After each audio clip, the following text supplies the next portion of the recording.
Assalamualaikum warahmatullahi wabarakatuh. Selamat datang kembali di Kisah Channel. Pada kesempatan ini kisah akan membahas kisah islami, yaitu tentang laparnya Abu Dujana yang menggetarkan langit dan membuat Rasulullah meneteskan air mata.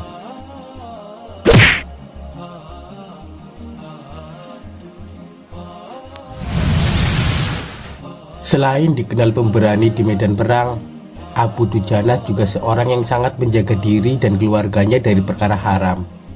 Suatu hari usai sholat subuh berjamaah bersama Rasulullah, Abu Dujana selalu terburu-buru pulang tanpa mengikuti doa pada sholat yang dipanjatkan Rasulullah. Rasulullah pun mencoba mencari tahu penyebab kebiasaan Abu Dujana itu.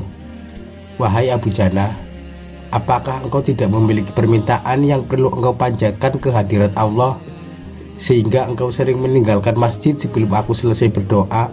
tanya beliau. Abu Dujana menjawab, "Begini ya Rasulullah," kata Abu Dujana memulai ceritanya. "Rumah kami berdampingan persis dengan rumah seorang laki-laki. Di atas pekarangan rumah milik tetangga kami ini terdapat satu pohon kurma menjulang. Dahannya menjuntai ke rumah kami. Setiap kali ada angin bertiup di malam hari, kurma-kurma tetanggaku itu saling berjatuhan dan mendarat di rumah kami.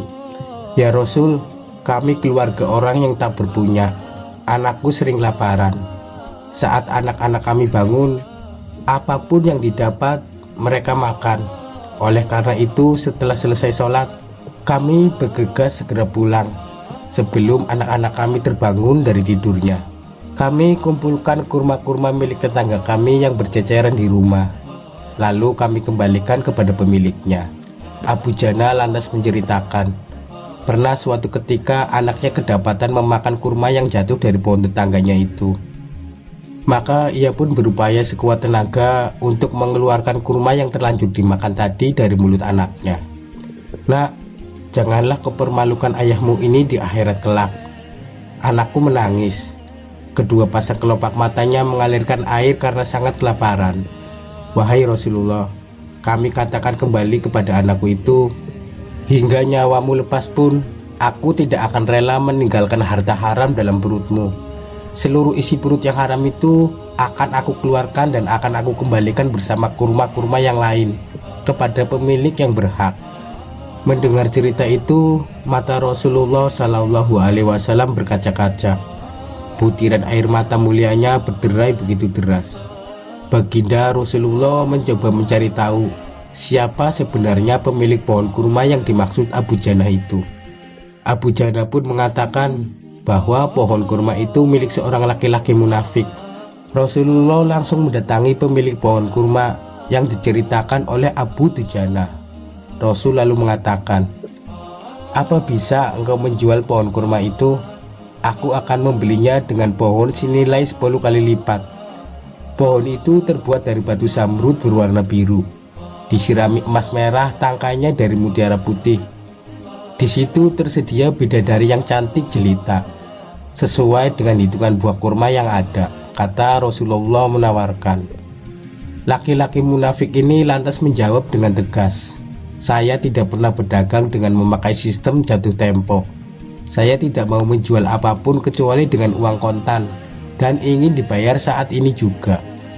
Tiba-tiba Abu Bakar As-Siddiq datang, lantas berkata, "Ya sudah, aku beli dengan 10 kali lipat dari tumbuhan kurma milikmu yang jenisnya tidak ada di kota ini." Si munafik pun kegirangan sambil berujar, "Ya sudah, aku jual." Abu Bakar pun menyahut, "Bagus, aku beli." Setelah sepakat, Abu Bakar langsung menyerahkan pohon kurma itu kepada Abu Dujana. Rasulullah kemudian bersabda, "Hai Abu Bakar, aku yang menanggung gantinya untukmu."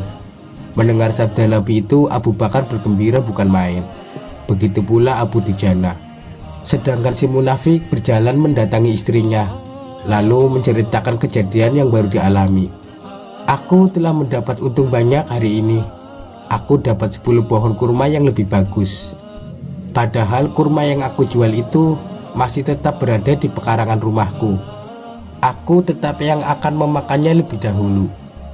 dan buah-buahnya pun tidak akan pernah aku berikan kepada tetangga kita itu sedikit pun. Malamnya saat si munafik tidur dan bangun di pagi harinya, tiba-tiba pohon kurma yang ia miliki berpindah posisi, menjadi berdiri di atas tanah milik Abu Dujana. Dan seolah-olah tak pernah sekalipun tampak pohon itu tumbuh di atas tanah si munafik. Tempat asal pohon itu tumbuh saat ini rata dengan tanah. Ia pun keheranan.